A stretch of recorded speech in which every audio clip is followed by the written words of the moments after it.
Good evening, everyone, and welcome to Shark Bros. This is Podcast. episode 2 Yep. of Shark Bros Podcast. I am Mikey, And I'm Kyle. and we are rock and rolling, ready to go once again. I have a fistful of beers next to me. I have 5 I beers. do as well. Oh, wow. That smells like a pea. Oh, my gosh. Oh, that's delightful. All right, what do you got going on over there? Oh, I just opened it, and my whole desk smells like a peanut butter and jelly sandwich. You know how I like peanut butter and jelly sandwiches. I do. I also love peanut butter and jelly Dude, sandwiches.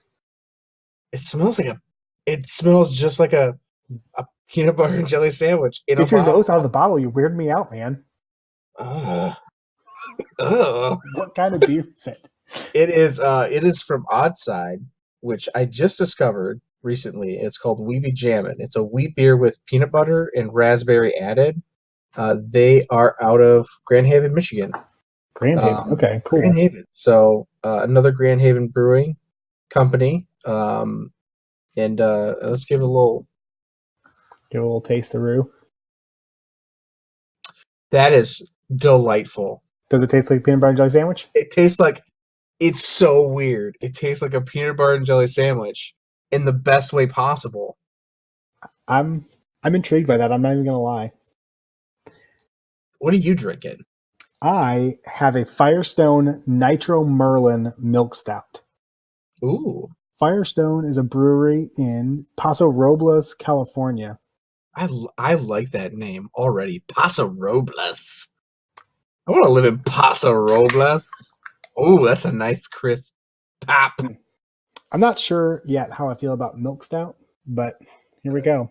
Milk stouts are pretty tasty. I like milk stouts for the most part. They're a little bit more mild in taste, and It's not bad. they're good. They're a good intro stout for people. Like if people have only had experience with like Guinness, milk stout's like a next step up. If anyone's looking out there for like a good like stout, like, to get into beer in general, it's like if you're looking for like a nice chocolatey kind of smooth, milk stouts are a good way to go. They're not too harsh. You're not getting an imperial stout or anything like that where it's like it's gonna rock your world. I think my intro stout actually would be an oatmeal stout. That's a good one too. Those are really good.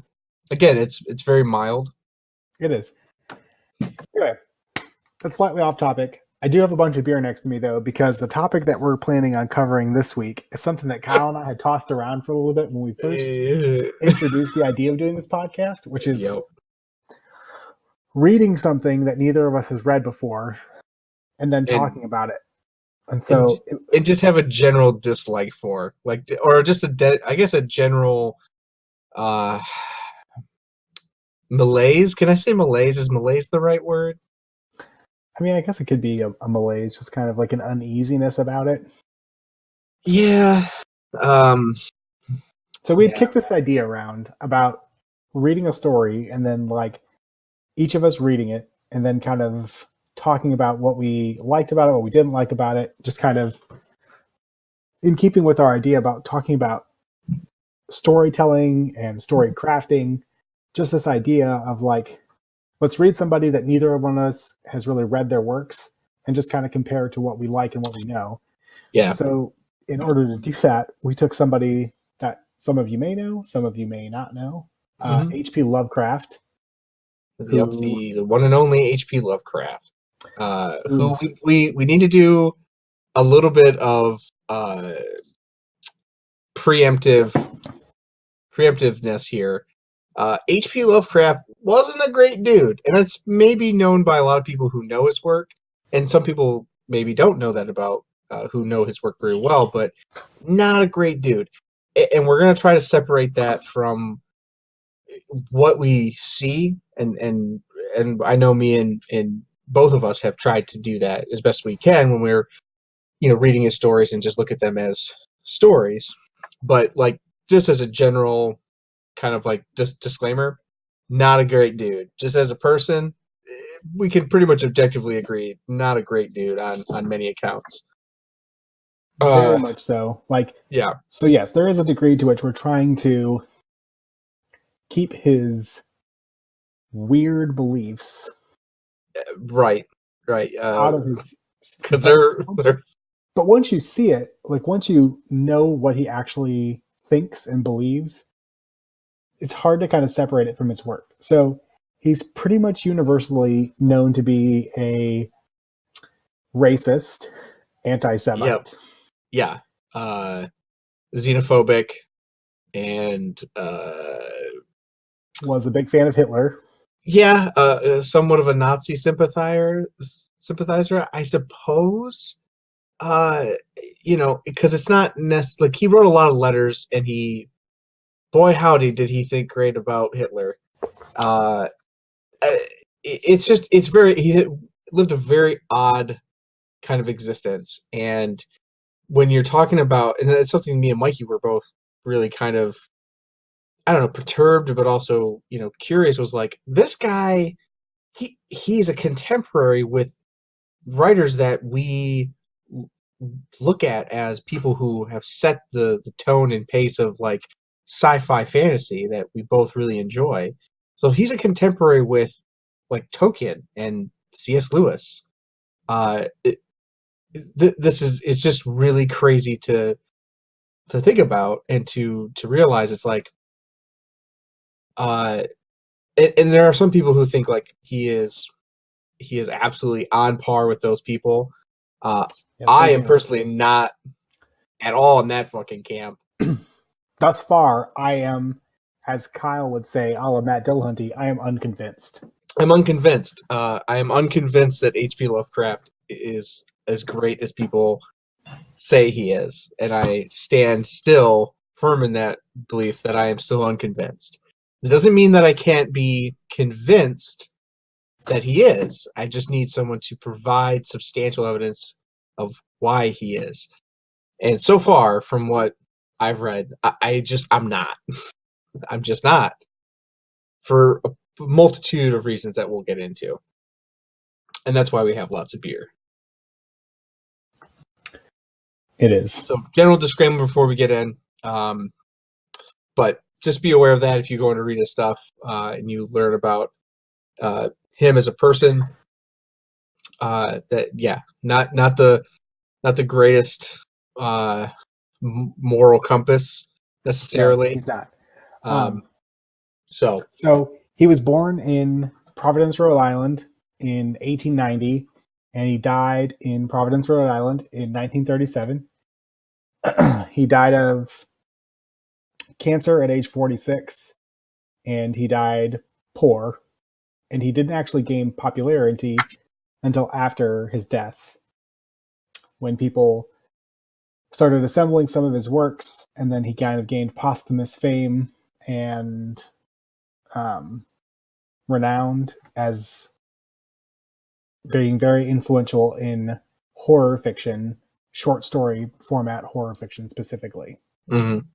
So Kyle and I read 3 of his books, 3 of his short stories, The Other Gods.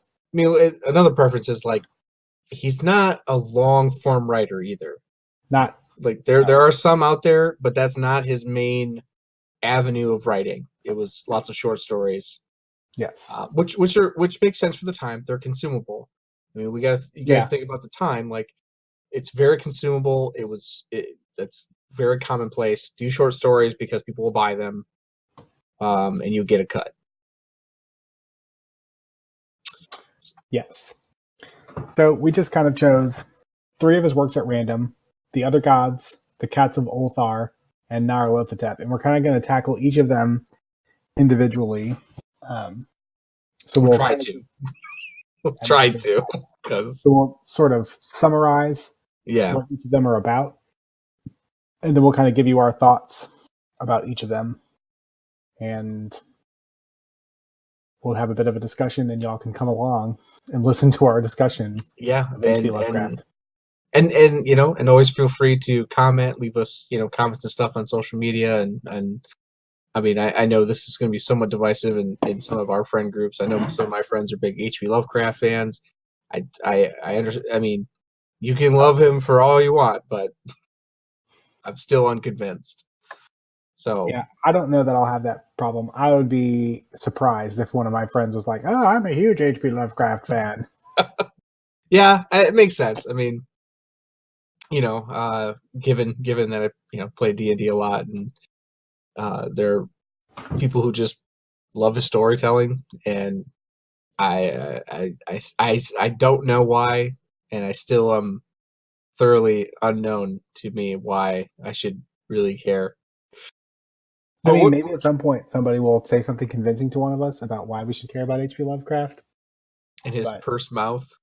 his purse mouth, he has all these pictures of him online, and like none of them is he smiling. No, he took himself very seriously. Like not seriously, like he looks angry.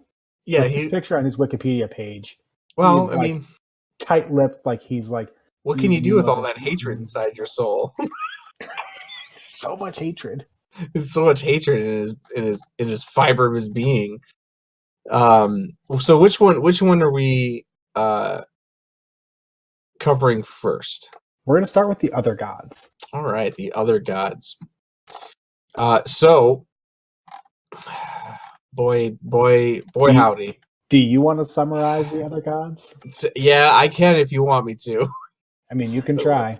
I'll give it the old college try. I'm not gonna lie. I don't know whether or not I've got enough beer for this.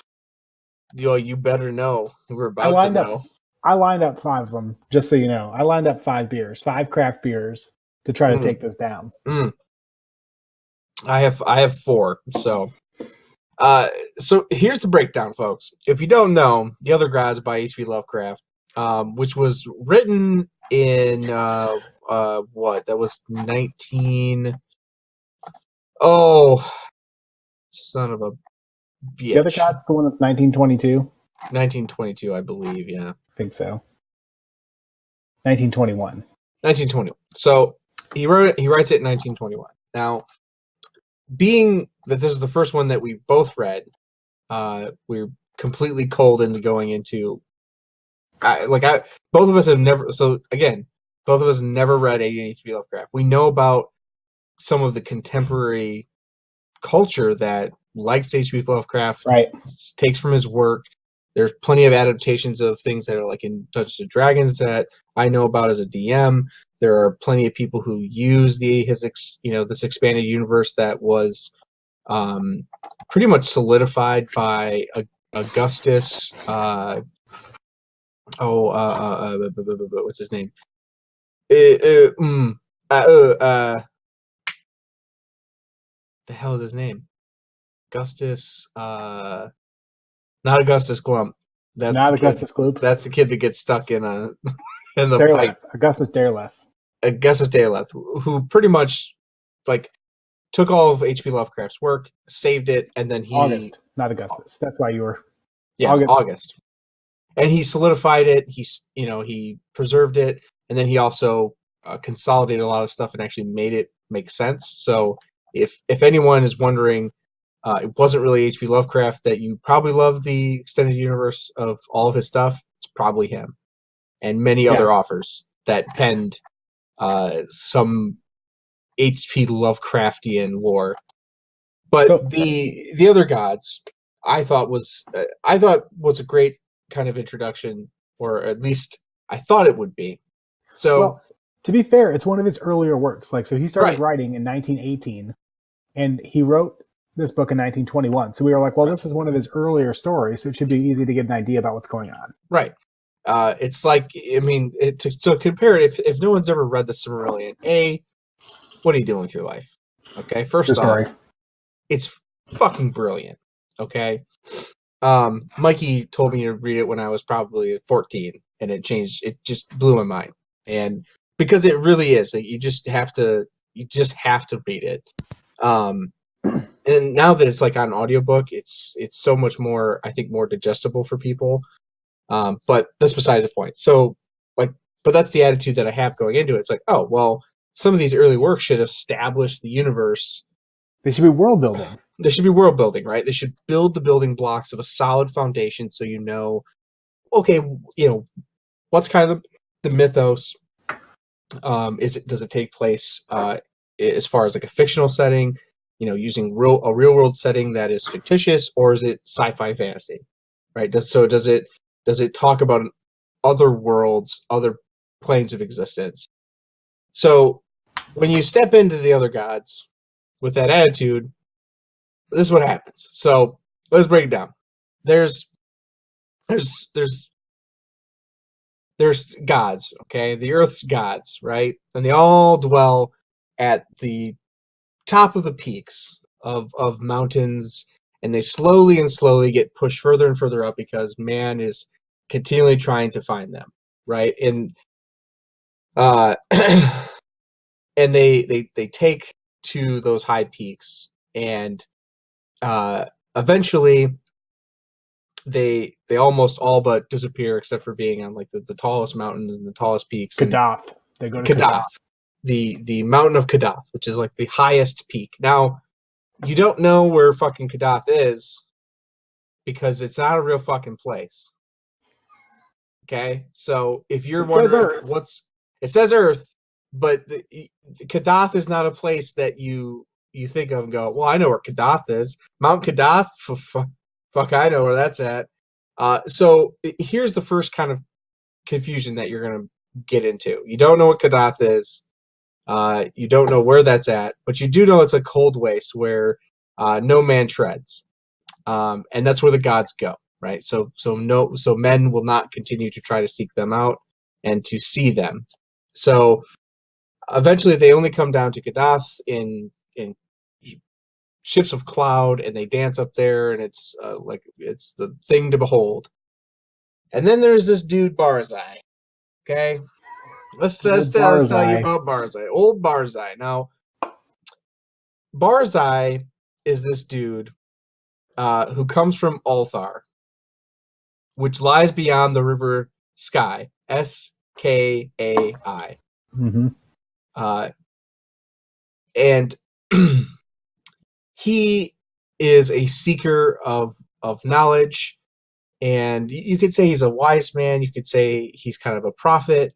He does say that he's a prophet, a wizard, or a sorcerer of some kind. But his real passion for life is knowing as much information as he can, and also being essentially a prophet, someone who can predict what the gods do, what they what's going to happen, and their plans. So he continually tries to seek out this knowledge to become closer and closer and closer to uncovering or seeing the gods for himself. Right? I'm tracking. Yeah, so far so good. Yep. Okay, so this leads him to search all over Althar in many different weird sounding name, like Hagath Claw. Hothig Clog is where he's going. Hothig Clog is where he's going, right? Hothig Claw is where he's going. Because he knows that that's where the gods are going to be at. Right. So the more and more he's gained knowledge, the greater his prophetic knowledge has been. So he predicts all these things. He's able to know what happens to certain people and predict certain things. And eventually he somehow shanghais this poor tavern owner's son into becoming his apprentice, named Adel. Okay? And I feel for Adel in this, by the way. I think Adel got a fucking raw deal. So he's with Barzai. It's Barzai and Adel. And they finally come to a point where Adel grows up with Barzai. Barzai finally knows where the gods are going to be at one day through gaining all this knowledge. You don't know how much time Adel spends with him. You just have no clue that they're going together. It's too short. You have no idea. There's no time. You can just assume that Adel is probably maybe a young man, maybe maybe 20. You have no fucking clue. You have no clue. So you're just like, okay, well, Barzai's older now, and Adel's with him. And Barzai's like, hey, man, I know where the gods are going to be at. We're going to go see them. Because no man has ever laid eyes upon the gods of the earth. And I'm going to be the first. And then I will be, Barzai the prophet. So he takes Adel on this whirlwind suicide mission up the largest peak in all of Ulthar. And he climbs they suffer and climb and suffer and climb till they get to the very Accurate. top. Yep. And then now it gets crazy now. In thick vapors that start happening. So you don't know if it's a blizzard. You don't know what it is. It's the vapors. It's the vapors. But Atoll kind of gets separated from Barzai. Barzai starts seeing shit. Okay? And he starts, demanding that the gods show themselves and dance in front of him and blah, blah, blah. I'm a crazy. Then he starts to hear them. Not see them. It never says see. But he hears them. And then he gets jettisoned into the cold darkness of space. And Adel is chasing after him upward and upward. Now, I don't know. It goes from 25 miles an hour to 150. It's like he's yelling he's just a crazy old dude, which I imagined in my head. He's just a crazy old dude with like no pants on, like a robe, and it's just whipping in the wind, and all you see is like a bare, bony ass, and he's like, I want to see the gods! And then he's like, ah! And he just gets sucked into the vacuumness of space. The vengeance of the... Hold on, I'll make sure I say it. The vengeance of the infinite abyss. Mm-hmm. So, as he's mocking the gods, right, of like, I need to see them, and he gets jettisoned up, and then he's like, oh shit, this is bad, this is not how it's supposed to go. And Adel's like, run! He's like, run! Look away! Do not see! Do not see! As he puts it, the vengeance of the infinite abyss! The cursed, that damnable pit! Merciful gods of the earth, I am falling into the sky! So this old dude is just being sucked upward. Into the sky. Up into the sky, into the vacuum of space. He falls into the sky. And so Adel, being the dude that's like, I didn't ever want to be here. I didn't sign up for this.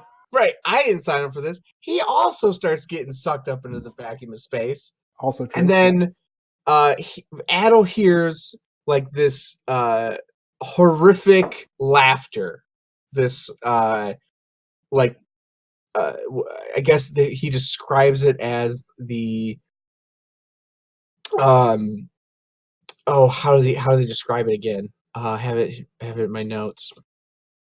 He heard in the dark a loathsome laughing, mixed with such a cry as no man else ever heard, save in the phlegathon of unrelenting nightmares. The phlegathon of unrelenting nightmares. Now, if you guys don't know what a phlegathon is, because you're not a turn of the century noble. You're in good company, because Kyle and I didn't know what that was either.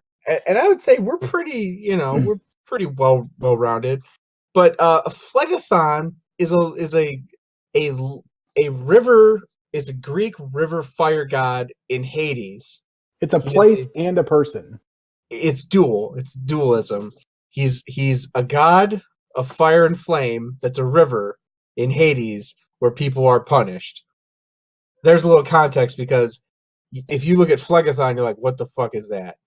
What's a phlegathon? Or I don't know what phlegathon is. It's another one of these Hagath Klal or Kadath or some of these other made up shit that he's putting out here. There's no context. You'd be wrong, because it's from Greek mythology. Right. So so Adel hears this horrifying laughter, and then this guy who he's been with for like ever. So you have to assume, because there's no other context, that like him and Barzai have a working relationship, like peer to mentor.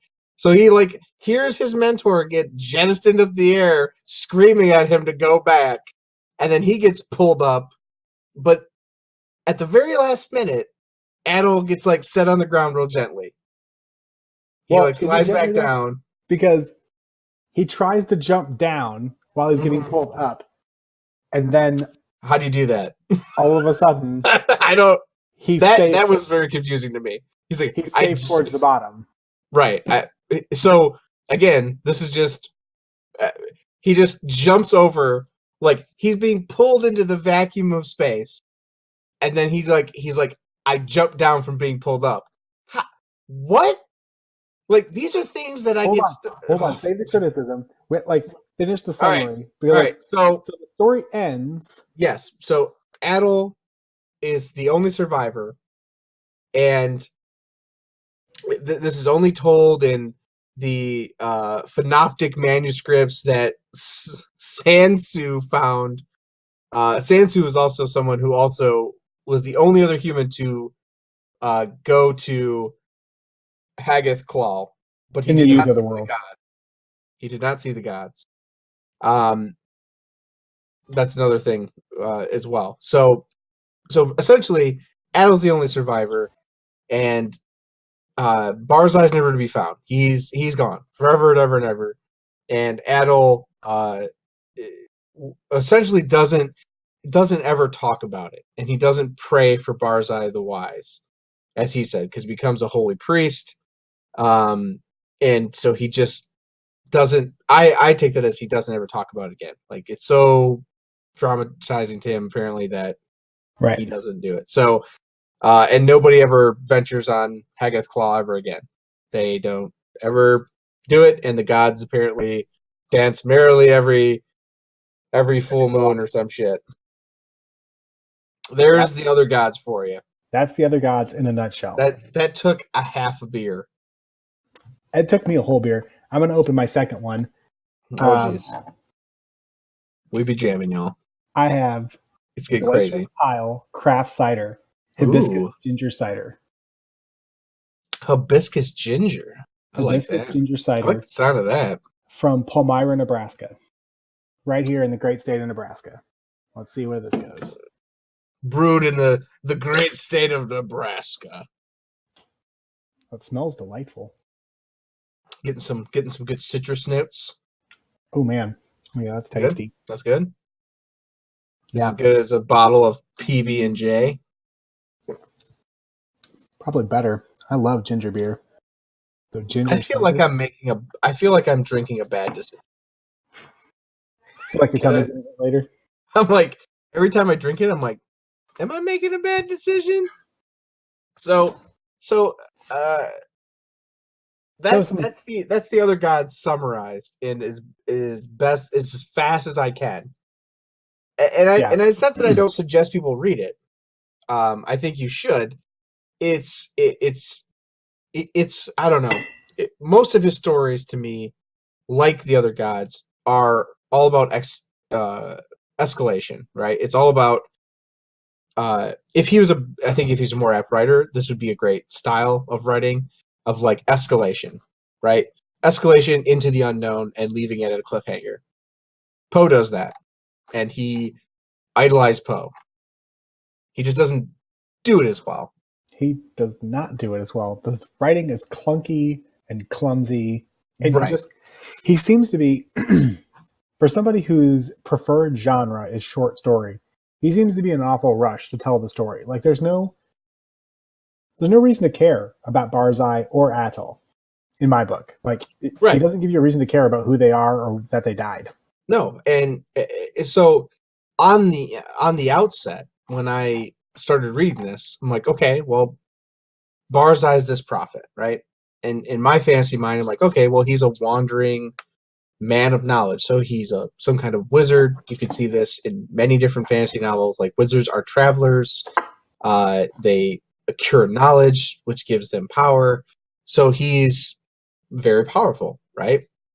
Well, he thinks he is because he thinks he is. He says he believed his great secret knowledge of the gods could shield him from their wrath. Right. Again, it's a weird contextual statement because you're not given any inclination to that the gods are in this realm or plane of existence, which Althar is not Earth. So here's a little context.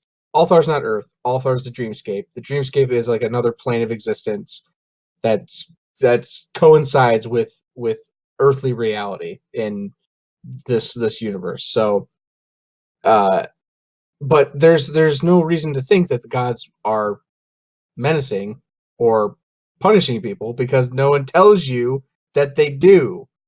He's just like from their wrath. It's like no one ever. He's like, give me an example. Like the gods came down and they slayed 40 babies Doesn't in say that. some weird town because I don't know they displeased them. Like I don't have a context of being like, oh well, they are horrible, wrathful creatures with immense power.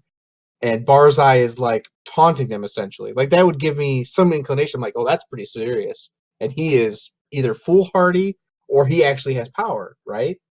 Like, But like, again, that's character development that you can't get in a short story, and I get that.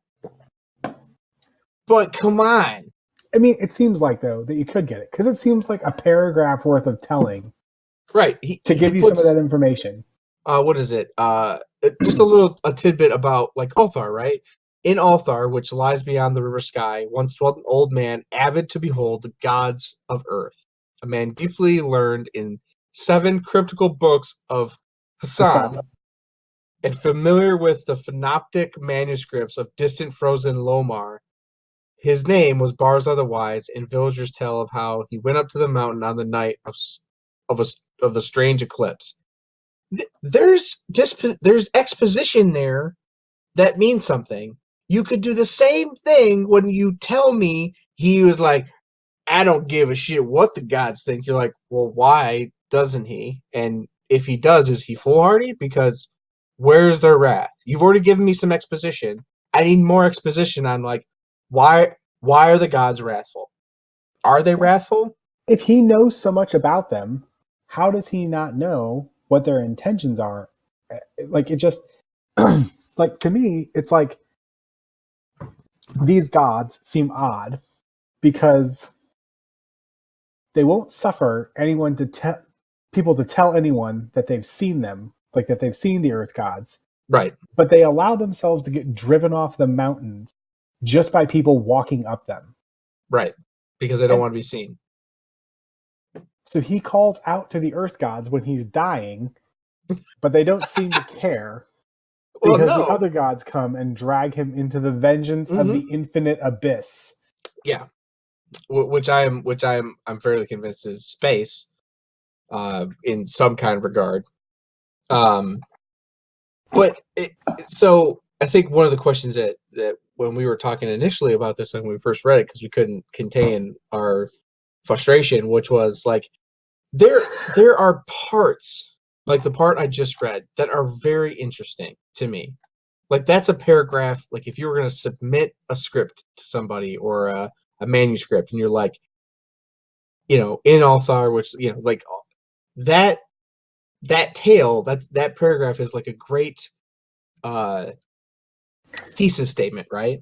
Like that's what this is going to be about, and this is all the things that happened to this person and Adel, his apprentice, but it's not engaging enough in the right areas of giving me exposition of why the world is the way it is and why he thinks he can deny that, right? Or why he can choose not to feel that way.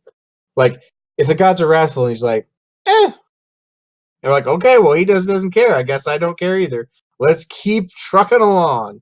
Like you just blow past that point. You just can't blow past these points because it just blows past that, and then it's like, and then he found Adel, and then now they're gonna go to the mountain. And like I get part of this is right, so he's got like a hubris for knowledge, right? His hubris is knowledge. Pride. Part of it's totally pride. Like he's so proud of his knowledge that he's not going to listen to anybody else. But it's just weird the way they develop, like the weird way that Lovecraft develops it, because like he tells you, like you said, like it's an interesting paragraph, like it starts to hold your interest, like, oh, like, okay, so we're going to learn some more about that. And you're like, Barzai knew so much. He could tell of their comings and goings. He knew where black cats went on midnight on St. John's Eve, and he knew why they forbid slaying cats. Okay. What? Right. Okay. Cool. So? Also, the fuck is St. John's Eve? Like, are we? So again, this is another critique that I know we both had, was like he just mixes in references from Earth where he's clearly not placing these characters on that stage, right? If this is a play, the stage is not Earth. The stage is something totally different. And he's like, St. John's Eve. What the you can't just throw that in there like, he knows about St. John's Eve. I'm like, his name is Barzai. If St. John's Eve is a real thing, I'm gonna lose my shit. It is a real thing. It's a Christian holiday. You've got to be shitting me. But like again, he's Fuck. mixing. He's like mixing worlds. He's setting. I think this is one of the things I found the most frustrating. Is like he's starting to immerse you into this world that he's creating poorly. He's doing it poorly. He's doing it poorly. He is doing it poorly. He's doing it poorly. But he is introducing you to where you're going. Mm-hmm. That's something like on St. John's Eve. Oh wait, so now I have to go back to Earth, and I have to know what day St. John's Eve is on. Well, and why is Barzai someone who doesn't exist in that realm? Even if he can cross into the realms, why is he referencing St. John's Eve? Are you not creative enough to make up your own weird ass fucking holiday when you made up Hagath Claw the Mountain and the Unknown Kadath? Right, phenoptic manuscripts. You couldn't just squeeze out a little bit of ounce of giving a shit and be like, on floop plop bleep bloop day, just anything, man. Just come make on, something up. That's what happens on June 23rd. Because anything that happens it could be anything. It could literally be anything. Because that's so jarring, and I agree with you so wholeheartedly. It's like, it's jarring. That's what it is. It's the same thing in like when contemporary movies do this and they're bad, right? If something's so jarring that it upsets my position of suspending my disbelief, right? Yeah. That is when it's jarring, and I'm like, that's poor writing, or that's poor movie making. If I'm sitting in a movie, I'm actively, and this is a little philosophical, I'm actively suspending my disbelief, right? Yeah. To engage in media. You're actively suspending what you know to be true about reality in order to immerse yourself in a fictional world. Right. It's escapism 101. Yes. So like when you explain this environment, which he does, and I'll say to his credit, it is explained decently. Like I get a good enough idea where I can start imagining the world. That's what you have to do in a short story. I get that. So I'm not going to bash him on that. But like that little part ruins so much because it shows laziness. It shows like even if you think contextually, you're like, oh, I need to give something on June 23rd. Nothing else at all references what I know to be reality. So when you put St. John's Eve in there, you goofy purse lip fuck, I get frustrated because it just I'm like, okay, oh well, that's what's I'm like, I know St. John is a saint. I used to be Catholic. I'm like, well, I know that's a holiday because Catholics hold all kinds of holidays and saints. I'm like, so are they on Earth now? It automatically jettisons me to the other area or another mode of thinking. Like at its simplest, I'm like, it's just outright confusing because you're like, okay, well, is this an imaginary place or is this somewhere on Earth? Is it somewhere between the two? And it's not really explained in the story at all. No. He keeps making reference to things that you know about on Earth. He keeps referencing Earth and then talking about things that aren't on Earth. Right. Like these two things simultaneously exist. I'm like, okay, I can wrap my head around that. And I get that. And I know people are going to be like, well, that's the point. That's the point. You're a human Earth reader reading about this, like somebody's, has uncoded these, these tomes and stories, and they've brought them back from the dreamscape. And I'm like, yeah, I don't care though. Bingo. I don't care. If it's bad writing, Make me care. make me care. I don't care. You want to know why I care about like Brandon Sanderson's Cosmere?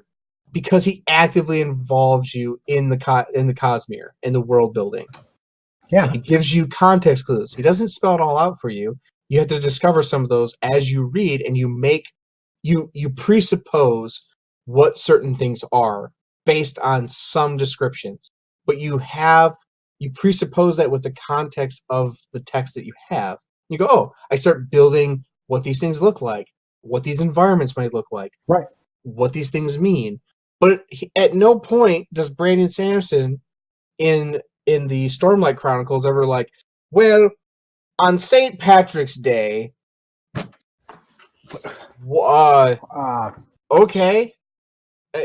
Yes, I understand that people will have a criticism of not liking H.P. Lovecraft, so they're like, oh, well, he like his world coexists with Earth. I'm like, sure, but I don't care.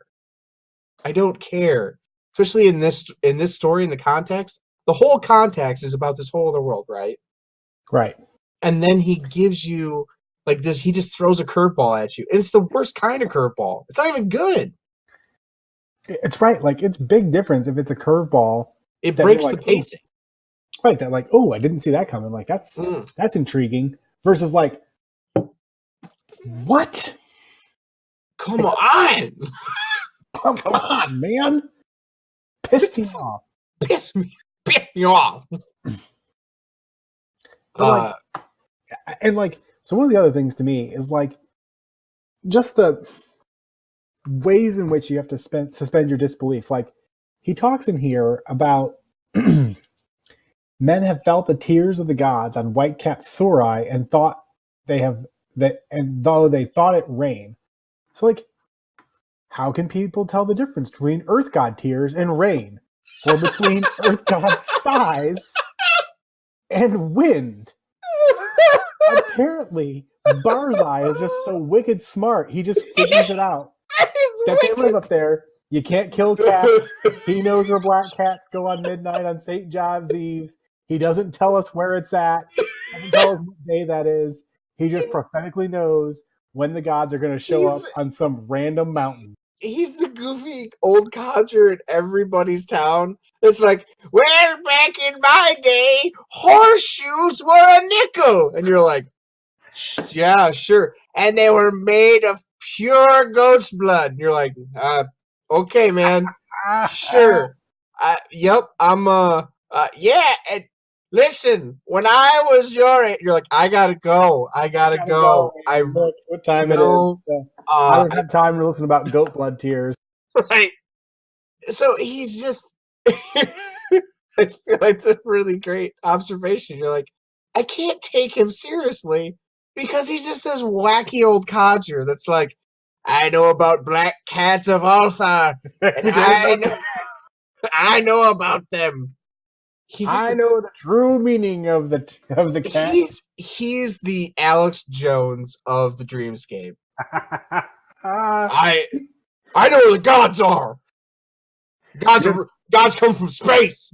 There's a lizard man, and the lizardmen are infiltrating us. They're space demons. Space demons. Hillary Clinton is a demon. She's the Antichrist. So just mixing his analogies. Analogies and worlds. HP Lovecraft was the Alex Jones of his time. Apparently, because I mean, it's just. I don't know. So here's my next little observation. Okay, hit me with it. I feel like he also uses the term gods feebly. Loosely. Just real feeble definition of what a god is. Right. Because like these earth gods get driven up the mountains that they used to dance on, and then he just haphazardly introduces them as he progresses through his awkward storytelling. It's like listening to somebody who's high on meth tell you a story. They keep pausing and adding details in, and they keep talking about things they forgot earlier, and they keep just know the things that they're talking about, and they keep reminding you about the things. And the whole time, you're trying to figure out what they're talking about. And the more story they tell you, the less you understand, until they reach heights of fervor and frenzy. And the story reaches its nightmarishly nonsensical climax, and you're just left there confused and feeling like you need a hot shower and a cup of cocoa. Right. That's how I felt at the end of the story. I just feel dirty. I feel dirty. And like I need a mug of hot cocoa. Right. And not in a fearful way. Like, I want to preference this. We don't at all. I didn't feel at all in this story. I'm like, oh, I was too confused to feel afraid. Yeah, I'm like, I don't feel any type of existential dread or anything when I'm reading this. Right, which is what most people would thoroughly confused by the incoherency in some of these things. Which is what most people would tell you is like the pinnacle of Lovecraft is like the existential dread. I don't feel any existential dread. I feel confused. I have so many questions, and they're not good. Like, oh man, that was so mysterious. I have so many questions about how that could have all possibly happened. It's like, I don't understand what happened. Yeah. Yeah, no. It's not like when I'm reading Baron and Luthien, right? And I'm like, man, why is Morgoth? What is he? Why does he do? Why is he the way he so is? Evil? Gosh. Or is it like when you like read the Silmarillion, you're like, is Morgoth really evil though? And you're like, I don't know. Like, yeah, he's really bad. He's really bad. He's really bad. And he's like bad. He's bad in a big way. Not in like a small way, like a petty villain. He's like, I'm going to chain you. I'm going to put you in a throne, and I'm going to curse you so that you cannot eat, but you cannot die. And I will make you watch as I systematically annihilate off your people and your loved ones. And you will then you will know true sorrow and misery. Then I will let you die. Then you are prepared to die. Then you have my permission. Then you have my permission to die. That's like true disconcerting evil. It's villainy. It's straight up villainy. To a like that's so inhuman that you're like, that's some wicked, awful shit. Yes. And so like in this, I don't obviously I don't get this. And this is one of his first writings, and I understand that. But if you want me to feel existential dread as he's being pulled up into the fucking Netherverse or some shit, fucking whatever the fuck it's called. Pulling it up into the Netherverse. The Netherverse or the vacuum. We haven't even addressed the fact that he falls up into the sky. Yeah, he just gets sucked up into the vacuum of space. So I'm like, okay, well, all right, that's what's happening. Because it the vacuum of space, just up into the sky. He just falls into the sky. I mean, he's gonna go outside the orbit. Let's just face it. Kyle, he's going into the infinite abyss. He's going to some other dimension. There's a verse beyond this verse. We call it the Netherverse. Also, it's a little Chronicles of Riddick, a little bit of Chronicles of Riddick there for you. Drop of Chronicles of Riddick in there. A little bit. Chronicles of Riddick, little Riddick. Yeah. Yep. Also, how can Barzai read the scripts of the Hassan or the Narcotic manuscripts? Because in here it says it's told in the Narcotic manuscripts about Sansu, blah blah blah. Sansu, who the fuck that guy is. And it says, and the symbol was like to one that learned men have discerned in those frightful parts of the Narcotic manuscripts, which are too ancient to be read.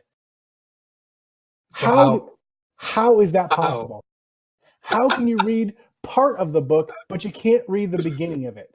Like, did somebody, as they were translating it, change languages and somebody forgot the first language halfway through? So now you can't read the first language it was written? That doesn't make any sense. No, it's too ancient, bro. It's too ancient. Doesn't that concern you? Doesn't that fill you with dread of unknown proportion? It fills me with hate, with rage and confusion. It fills me with existential rage. I want to punch him in his mouth. Because it stupid, doesn't dumb make mouth. any sense. It's not fear-inducing. It's not mysterious. It's not like, the book was too ancient to be read. No, he read part of it. He read part of the book. It says where he's got part of his knowledge from, but he can't read part of it. Just part of it. Just part of it's written in Guaclaclanese, and he can't read Guaclaclanese. He can only read modern Guaclaclanese. Guaclaclani. It's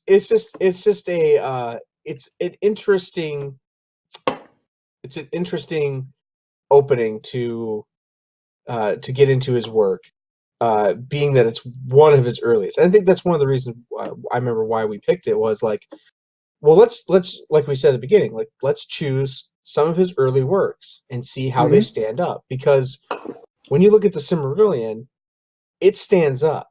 When you look at some of C.S. Lewis's first works, which was when did he start writing The Lion, Witch, and the Wardrobe? In the 1950s? 1950s? I think so. You look at he wrote Mere Christianity first. It was a radio series when he first did it, but but the Chronicles of Narnia, I think, was later on, because the Mere Christianity was like a wartime speech. So the Chronicles of Narnia, I think he wrote after that. Right. Anyway, but 1950. I mean, this is true if you think about like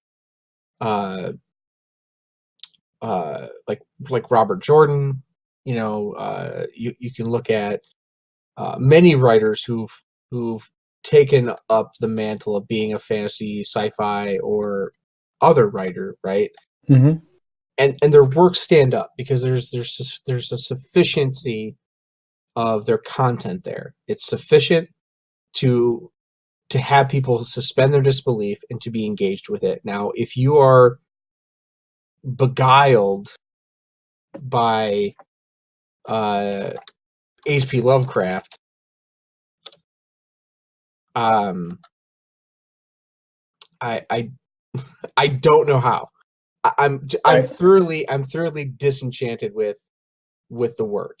There are parts of it that I could say, yes, I think that there's something there, right? That if expanded upon in a meaningful way, I could get engaged with. But that's me reading into it. That's me saying, oh, well, I can imagine if he spent a little bit more time, this character would be really great. So final thoughts. Man, I don't even know where to conclude. I just don't thus far. I'm like, I don't see how people compare him to his contemporaries. Like, he wrote at the same time as, like, around the same time as Lewis and Tolkien and Hemingway, and he wrote shortly after Poe. He wrote around the same time as a lot of great contemporary writers. Mary Shelley. I just don't see how his work is how he's become that popular. I don't know. We'll continue to explore these more in consecutive episodes coming up. Let us know what you guys think about what we've talked about as far as HP Lovecraft goes. Good, bad. If you never heard about him, let us know. Free to comment, but put your opinions out there. We want to hear them. We liked all the likes and stuff that we're getting. We just want to hear more, and we want spread it around. Like, if you could tell, you tell like your friend or a partner, a lover, I don't know, anybody. That'd be cool. Distant cousin. Distant relative, someone you don't even like. Who give a shit. I don't care. But this is it for now. We'll be back for another episode. We'll be talking about HP Lovecraft even more. This is going to be a 2 to 3 part series. Fucking hooray! Depends on how mad and drunk we get. That's true. All right, that's we're wrapping it on the podcast. This is the outro of the podcast because this is how it goes. We ain't not done yet.